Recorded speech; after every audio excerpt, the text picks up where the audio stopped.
İbn Sino mahallesi, İbn Sino köçesinde joylashgan 3-chi dom, 17-chi xonadan. Gördüğünüz toza remontdan chiqqan, tayyor gelib yashab ketaveradigan joy. Mebellari hamma narsasi qoladi. Devorlarına ham oboy yopishtirilgan, eshiklari ham ajoyibundan qo'yilgan. G'ollari hech narsasini olib ketinman deydi. Bo'lgan kiyim-kechaklarni olib ketamiz, bo'lgani boshqa joyga qoladi deb turibdi egasi. Jaluzi pardalarini ham zo'rlari qo'yilgan. Şimdi tayyorxonadan sotib olaman deb yurgan donishmishlar, yana shu uydan tashakkurlar. Baraka 4 kanalına podpisi basıp qo'yishdan chiqmasin. Ya bu spalni joyini.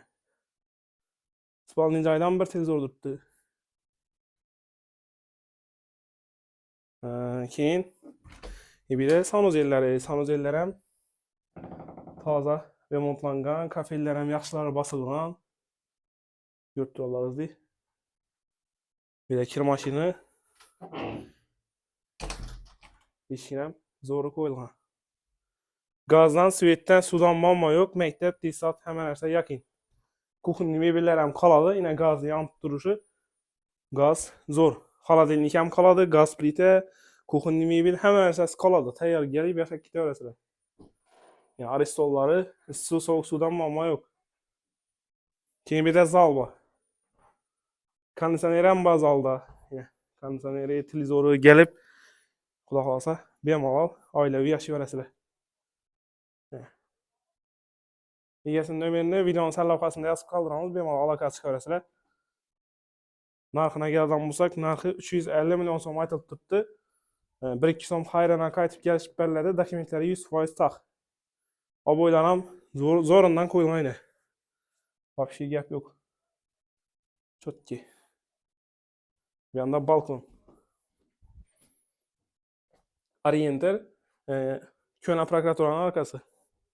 Eski prokuraturaning arkasi. Narxi 350 million so'm. Bemalol aloqa chiqaverasizlar egasini. Hammaga rahmat. Videoga bir dana like bosing. Şimdi joylamonda bo'lgan donishmishlar aynan shu videoni tashlab qo'ying.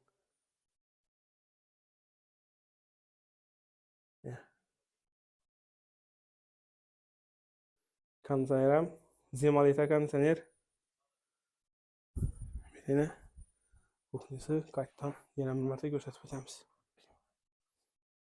Endi eski komnata ko'rsam ham bo'ladi endi.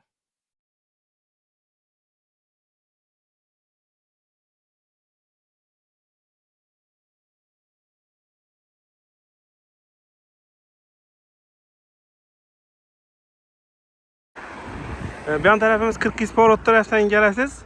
Bir tane eski prokuratura var. İş köçede gideceğiz.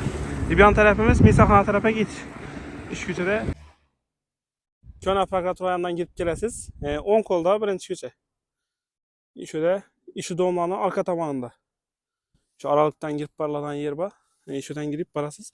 İşi doğumlarının arka tabanında.